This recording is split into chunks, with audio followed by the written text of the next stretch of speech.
Hello friends, स्वागत है आपके अपने चैनल R2 कॉन्सेप्ट क्लासेस में। आज हम लोग SSGD के फुल सिलेबस के बारे में इस वीडियो में चर्चा करने वाले हैं। किस टॉपिक से कितने क्वेश्चन आते हैं, कितने नंबर के पूछे जाते हैं, उन सारी चीज़ों के बारे में जानकारी और कौन से चैप्टर को महत्वपूर्ण इम्पोर्टेंटली हम लोग को पढ़ना है, ये चीज़ को भी देखेंगे हम लोग इस वीडियो में। ठीक है, तो इसके पहले हम वीडियो में पूरे वैकेंसीज के बारे में बताए थे। उसमें कुछ टॉपिक्स छूट गए थे कि एज, जैसे एज 18 से 23 ले रहा है तो कितना डेट से ले रहा है। तो एज 18 से 23 ले रहा है आपका 1 अगस्त 2021 से जो डेट है। अगर किसी का 18 कंप्लीट हो गया तो उसका होगा, और एक दिन में कम है तो आप फॉर्म नहीं भर पाइएगा। ठीक है, तो इस बात का ध्यान रखिएगा उसमें कि फॉर्म भरते 1/8/2021 यानी 1 अगस्त 2021 तक आपका अगर 18 कंप्लीट है तो आप उस फॉर्म को भर पाएंगे, अन्यथा आप उस फॉर्म को नहीं भर पाएंगे। ठीक ना, तो एक एज रिलैक्सेशन हो गया। और आगे जहाँ तक मेडिकल की बात, तो देखिए मेडिकल में अगर आपके मेजर इशू है तो फिर आपको इसकी तैयारी करने का कोई फायदा नहीं है। ठीक है, माइनर है तो चल जाएगा। ठीक है, मेजर जैसे अब मान लीजिए किसी को कलर ब्लाइंडनेस होता है या कलर परसेप्शन उसको बोलते हैं, तो इसमें कोई भी गुंजाइश नहीं है कि आपको इसमें कहीं भी जाने का मौका मिलेगा। ठीक है, आपको छाट दिया जाएगा। अगर आप सोचेंगे कि हम कुछ पैसा दे लेकर भी चल जाए तो संभव नहीं है। ठीक है, तो मेजर इशू में आप कभी नहीं कर सकते। हाँ, माइनर है तो आप थोड़ा बहुत उसमें अपना सेटिंग करके जा सकते हैं। ठीक ना, तो चलिए शुरू करते हैं हम इसके सिलेबस के बारे में। ठीक ना, सबसे पहले हम देखेंगे इसमें रीजनिंग सब्जेक्ट के बारे में। ठीक है, रीजनिंग से हर इसमें 4 सब्जेक्ट से पूछे जाते हैं। ठीक ना, 4 सब्जेक्ट से, एक होता है रीजनिंग, एक मैथ होता है, एक जनरल अवेयरनेस होता है, और एक इंग्लिश या हिंदी, दोनों में से कोई एक आपको चुनने का वहाँ पर मौका देता है। ठीक है, जिसमें स्ट्रॉन्ग है वो उसमें कर सकता है। ज़्यादातर बेनिफिट होता है हिंदी, क्योंकि हम लोग की मातृभाषा हिंदी है। ठीक है, तो वो ज़्यादा बेनिफिट होता है। जो हम रेगुलर देखते हैं क्वेश्चन उस हिसाब से पूछे जाते हैं, उल्टा सब पूछ देता है, बहुत ईजी क्वेश्चन पूछता है। तो हिंदी ज़्यादा लेना थोड़ा बेनिफिट होता है। ठीक ना, और जो चाहता है कि हम इंग्लिश से, जो बैकग्राउंड उसका इंग्लिश है तो वो लेगा तो उसका कोई दिक्कत नहीं है, उसमें उसको बेनिफिट मिलेगा। लेकिन ज़्यादातर हिंदी उसमें बेनिफिशियल होता है। तो देखिए इसमें टोटल 100 नंबर क्वेश्चन पूछे जाते हैं। 100 क्वेश्चन रहते हैं, 100 नंबर के क्वेश्चन पूछे जाते हैं। ठीक है, हर पार्ट से 25-25 नंबर के क्वेश्चन पूछे जाते हैं। ठीक है, और अब पहले इसमें नेगेटिव मार्किंग नहीं था। ठीक ना, पहले जितने भी एग्जाम हुए इसमें नेगेटिव मार्किंग नहीं था। अब कितने 100 के 100 लड़का मार के आता था। अगर 70 सही, उसको 70 आता भी है तो 70 के बाद 30 क्वेश्चन मारने के बावजूद उसका 10 सही हो जाता था, तो नेगेटिव नहीं था। लेकिन अब की बार सतर्कता से मारना है, क्वेश्चन कम मारने हैं। ठीक है, अगर आप 80 मार देते हैं तो बहुत बढ़िया है।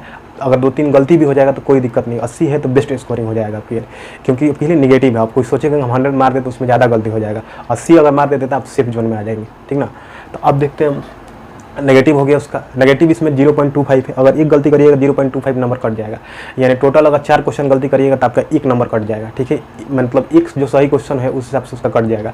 और इसमें नॉर्मलाइजेशन भी है, तो नॉर्मलाइजेशन में ये चीज़ ध्यान रखा जाता है कि ज़्यादा हम गलतियाँ ना करें। अगर ज़्यादा गलतियाँ कर लीजिएगा तो नॉर्मलाइजेशन में बहुत ही दिक्कत हो जाता है। ठीक है, और मान लीजिए 20-30 गलती कर दिए तो नॉर्मलाइजेशन में नंबर घट जाता है। इसलिए बहुत सावधानी से मारने की ज़रूरत है।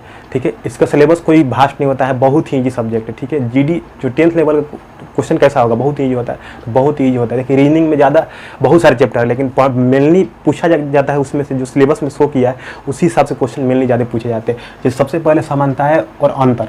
ठीक है, समानताएं और अंतर, इसको हम लोग एनालॉजी में बोलते हैं इंग्लिश में। ठीक है, स्पर्श सदृश्यता परीक्षण। ठीक है, इसमें कुछ नहीं, रेशियो बेस्ड जो क्वेश्चन पूछता है कि BQ अनुपात CQ करके ऐसे करके, तो CD अनुपात कुछ, मैंने इस तरह से जो क्वेश्चन पूछते हैं रीजनिंग, हम जब रीजनिंग का उसमें क्वेश्चन करवाएंगे तो इसको भी हम करवाएंगे उसमें।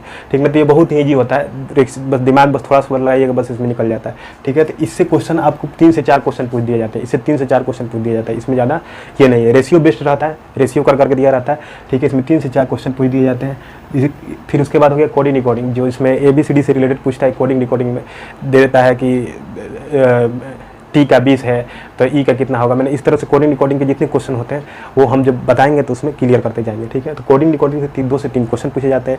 फिर उसके बाद आता है संबंध अवधारणा। संबंध अवधारणा वहीं ब्लड रिलेशन को बोलते हैं। ठीक है, रक्त संबंध बोलो चाहे संबंध अवधारणा बोले। ठीक है, तो वो ब्लड रिलेशन में होता है। ब्लड रिलेशन वही पूछता है मामा के फूफा का भाई का क्या है, तो उसके बारे में ये बताया जाता है यहाँ पर। ठीक है, फिर हम लोग इसमें क्या आता है, अवलोकन चित्र दे देता है, उसमें देख कर बताना रहता है कौन किससे मैच कर रहा है, कौन किससे मैच नहीं कर रहा है, इसके बाद का फिगर क्या होगा, मतलब चित्र टाइप से जो देता है ना, वहीं अवलोकन से रिलेटेड होता है। बहुत ईजी कुछ पूछे जाते हैं इसमें, मतलब कोई भास्ट सिलेबस इसका नहीं है। ठीक है, फिर उसके बाद वर्गीकरण क्लासिफिकेशन से क्वेश्चन आता है। इसमें विषम छाटने के लिए बोला जाता है, 5 दे देता है, बोलता है इसमें से विषम कौन है, 4 दे देता है, इसमें से विषम कौन है, इस तरह से पूछता है। ठीक है, तो क्लासिफिकेशन हो गया उसमें। फिर उसके बाद होता है अंकगणितीय श्रृंखला और अंकगणितीय संख्या श्रृंखला, जिसमें अर्थमेटिक नंबर सीरीज, मतलब संख्या सीरीज में देता है 2 3 4 ऐसे कर करके देता है, आगे क्या होगा इस तरह से क्वेश्चन इसमें पूछे जाते हैं। ठीक है, फिर तार्किक अनुमान एवं सैलुलिज्म जिसको बोलते हैं हम लोग, सैलुलिज्म बोलते हैं। ठीक ना, तो सैलुलिज्म में से क्वेश्चन थोड़ा सा देखिए टफ होता है अलग एग्जाम में, इसमें बहुत ईजी पूछता है, जैसे सभी केला नाव है, सभी नाव ऐसे कैसे करके पूछता है ना सैलुलिज्म, तो ये सैलुलिज्म हो जाता है इसमें। ठीक, अब देखिए फिर आगे इसमें डायरेक्शन टेस्ट से पूछता है कि पूरब से पश्चिम से दक्षिण पूरब जाएंगे तो फिर क्या होगा, तो ये डायरेक्शन टेस्ट से पूछता है। तो इससे बहुत कम क्वेश्चन पूछे जाते हैं, तो सैलुलिज्म से एक क्वेश्चन पूछ देगा वही बहुत है, 1 या 2 क्वेश्चन। फिर इसमें डायरेक्शन टेस्ट से 1 या 2 क्वेश्चन। फिर उसके बाद काउंटिंग फिगर के लिए लेता है, पूरा त्रिभुज दे देगा, उसमें बोले कितना त्रिभुज है, कितना वर्ग है, इस तरह से इसमें रीजनिंग में क्वेश्चन पूछे जाते हैं। तो कोई ज़्यादा भाष इसका सिलेबस नहीं है, 3 4 2 3 क्वेश्चन इसी से आ जाते हैं। फिर इसमें वर्गीकरण विषम, इससे भी 2 3 क्वेश्चन दे देगा, इससे भी 2 3 क्वेश्चन आ जाता है। वर्गीकरण से भी 2 3 क्वेश्चन दे देता है। ठीक, वर्गीकरण से भी 2 3 क्वेश्चन दे देता है। चित्रवाला से 2 3 क्वेश्चन दे देगा, चित्रवाला से 2 3 क्वेश्चन देगा। तो इससे ब्लड रिलेशन से 1 या 2 क्वेश्चन रहता है, ब्लड रिलेशन से 1 या 2 क्वेश्चन रहता है। ठीक है, इससे भी 1 क्वेश्चन रहता है। तो इस तरह से दिया जाता है, बहुत ही ईजी इसका सिलेबस इसका होता है। ठीक ना, फिर अब उसके बाद देखते हैं जनरल अवेयरनेस, ये बहुत इंपॉर्टेंट चीज़ है, मतलब क्योंकि हर रीजनिंग मैथ तो आदमी कर लेता है, लेकिन जनरल अवेयरनेस में थोड़ा सा क्या होता है, गड़बड़ हो जाता है। लोग मतलब 50% से भी ज़्यादा नहीं मार पाते, 50% सही हो पाता है। तो इसमें थोड़ा विशेष ध्यान देना है। अब की बार के सिलेबस के अनुसार करंट्स अफेयर बहुत ज़्यादा पूछे जाएंगे इसके अंदर, और currents affair plus static GK विविध, जिसमें खेल पुरस्कार पुस्तक वैज्ञानिक अनुसंधान, मैंने स्टैटिक जीके इस टाइप के जितने आते हैं विविध में आते हैं, ये ज़्यादातर पूछे जाएंगे। तो करंट्स अफेयर स्टैटिक जीके दोनों मिला करके लगभग 15 नंबर का पूछ देगा। 25 नंबर में लगभग 15 नंबर का ये पूछने की संभावना है। 12 से 15 नंबर ये पूछने वाला एकदम फिक्स है, अब क्यों पूछेगा। ठीक है, स्टैटिक जीके, और बाकी में आएगा इतिहास भूगोल नागरिक जो भी है। साइंस से क्वेश्चन ज़्यादा नहीं पूछे जाते हैं, 1 2 3 क्वेश्चन हो सकते हैं, 1 से 2 से 3 क्वेश्चन हो जाएंगे, वही बहुत है। ठीक है, और फिर उसके बाद इतिहास, फिर भूगोल, राजनीति, थोड़ा इसमें 1 2 क्वेश्चन, राजनीति से 1 2 क्वेश्चन रहता है, तो वो सब थोड़ा देखने का विषय। ठीक है, हम जब स्टार्ट करेंगे तो सबसे पहले हम करंट और स्टैटिक जीके का ही पार्ट पोर्शन स्टार्ट करेंगे, उसको बेहतरीन तरीके से बताया जाएगा ताकि आगे दिक्कत ना हो। ठीक, फिर ये तो हो गया जनरल अवेयरनेस। फिर उसके बाद मैथ्स में देखेंगे तो ये भी 25 नंबर का मैथ भी होता है। ठीक ना, तो मैथ में जो देखिए ज़्यादातर इसमें एडवांस नहीं पूछा जाता है। ठीक ना, नॉर्मल सा अर्थमेटिक और नंबर सिस्टम से ज़्यादा क्वेश्चन इसमें पूछे जाते हैं। नॉर्मल से अर्थमेटिक से और नंबर सिस्टम से ज़्यादा क्वेश्चन पूछे जाते हैं। ठीक है, नंबर सिस्टम से 3 से 4 नहीं, लगभग इससे मान के चलिए कि 6 से 7 क्वेश्चन हो जाएगा, क्योंकि नंबर सिस्टम में एलसीएम भी आता है, संख्याओं के बीच संबंध भी आता है, पूर्ण संख्याओं की गणना, दशमलव भिन्न, सिंप्लीफिकेशन। तो 6 से 7 8 भी कह सकते हैं। ठीक है, 7-8 क्वेश्चन इससे अकेले नंबर सिस्टम दे देगा, अकेले क्या दे देगा, नंबर सिस्टम से दे देगा। ठीक, फिर उसके बाद अर्थमेटिक में एवरेज क्वेश्चन आते हैं, आयु एज से क्वेश्चन आएंगे। ठीक है, समानुपात अनुपात रेशियो से क्वेश्चन आएगा, जिसमें समानुपात अनुपात के अंदर ही साझेदारी आता है। ठीक, पार्टनरशिप। ठीक है, फिर प्रतिशत आएगा, प्रतिशत में लाभ हानि बट्टा, समय दूरी काम और समय। ठीक है, तो इससे देखिए 6-7 क्वेश्चन इससे हो जाता है।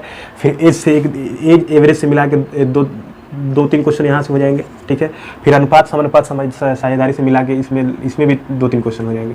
ठीक, फिर प्रतिशत से थोड़ा ज़्यादा क्वेश्चन हो जाता है, इसमें 4 से 5 क्वेश्चन भी पूछ जाएगा। प्रतिशत लाभ हानि बट्टा सब मिला के 4 से 5 क्वेश्चन यहाँ से आ जाते हैं। ठीक, काम और समय से 1 क्वेश्चन हो सकता है। ठीक है, काम और समय से 1 क्वेश्चन हो सकता है, 1-2 क्वेश्चन यहाँ से भी हो सकता है, 1-2 क्वेश्चन यहाँ से भी हो सकता है। और एडवांस में बहुत ज़्यादा नहीं पूछता है। मेंसुरेशन से 1-2 क्वेश्चन रहेगा। ठीक है, 2 क्वेश्चन मान लीजिए मेंसुरेशन से रहेगा। अलजेब्रा हो सकता है तो 1-2 दे देगा, और ज्योमेट्री से 1-2 दे देगा। मतलब इससे ज़्यादा एडवांस से क्वेश्चन नहीं पूछे जाते। एडवांस से नॉर्मल मिला जुला के पूछे जाएंगे, तो मेंसुरेशन सहित मिला जुला के 3 से 4 क्वेश्चन पूछे जाएंगे, इससे ज़्यादा इसमें क्वेश्चन नहीं पूछे जाएंगे। ठीक है, तो बस क्या पढ़ना है ये ध्यान देना। सिलेबस तो बहुत ज़्यादा है, लेकिन इसमें क्या पढ़ना है ये ध्यान देना है, क्योंकि सिलेबस का बहुत, मैथ का देखेंगे तो बहुत लंबा सिलेबस है, लेकिन इसमें क्या क्या पढ़ना है मेनली, और कितने लेवल के क्वेश्चन पूछे जाते हैं। बहुत ज़्यादा हार्ड भी नहीं, बहुत नॉर्मल क्वेश्चन पूछे जाते हैं, तो वही नॉर्मल क्वेश्चन को पढ़ना है। ठीक है, तो ये तीन पार्ट हो गया। फिर हिंदी होता है, तो हिंदी देखिए नॉर्मल हिंदी या इंग्लिश जो करता है उसमें बहुत सारा होता है, साइनो एंटो, वन वर्ड सब्स्टिट्यूशन, ये सब होता है। ठीक है, हिंदी में बहुत ईजी वैसे ही होता है, समाज, संधि, पर्यावरण, पर्यायवाची शब्द, अशुद्धियाँ, लोकोक्ति, मुहावरा, लिंग पहचान, अनेक शब्द के लिए एक शब्द, पुस्तक लेखक, मैंने इस तरह से क्वेश्चन इसमें हिंदी के रिलेटेड जितने क्वेश्चन होते हैं इसमें पूछे जाते हैं। ठीक, तो इसमें भी कोई ज़्यादा ये नहीं है। ठीक ना, तो देखिए सबसे पहले क्या हम पढ़ना है ये चीज़ को ध्यान देना है। ठीक ना, बहुत सिलेबस है, इतना माथा पगला जाएगा। ठीक ना, हम स्टेप बाय स्टेप और जो इंपॉर्टेंट जिससे ज़्यादा क्वेश्चन पूछे जाते उसी को पढ़ना है।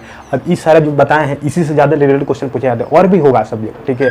इससे 90% आपका क्लियर हो जाएगा, 90%। अब 10% के लिए हम पूरा सिलेबस नहीं पढ़ने जाएंगे, और इसमें साफ साफ लिख दिया है कि कोई भी विषय का संपूर्ण नॉलेज नहीं चाहिए। अगर जीके जी की बात करें तो हम पूरा इतिहास एकदम संपूर्ण नॉलेज नहीं चाहिए, बस इंपॉर्टेंट चीज़, जैसे इंपॉर्टेंट चीज़ जैसे असहयोग आंदोलन कब हुआ था, मॉडर्न हिस्ट्री से सविनय आंदोलन, रोलर टिकट क्या है, फिर बंगाली विभाजन क्या है, मतलब इंपॉर्टेंट जितने क्वेश्चन है उससे क्लियर। अगर इतिहास के अगर 100 क्वेश्चन बताया जाए ना तो उसमें से एक क्वेश्चन लड़ जाएगा, ठीक है। तो हम उसको भी सीरीज लाएंगे जिसमें 100 क्वेश्चन का प्रत्येक पार्ट का बताएंगे, जिसमें से ज़्यादा क्वेश्चन लड़ने की संभावना होगी, ठीक है। तो उम्मीद करते हैं आपको सिलेबस बढ़िया से समझे होंगे और इसके बारे में बढ़िया से आपको जानकारी मिली होगी, ठीक है। और भी जो प्रॉब्लम हो आप कमेंट बॉक्स में लिखिए, और हम इसके आगे सीरीज हम जनरल अवेयरनेस का स्टैटिक जीके से स्टार्ट करेंगे, जो केवल SCGD के स्टूडेंट्स के लिए होगा, ठीक है। बस अभी से आप हमारे साथ जुड़ जाइए।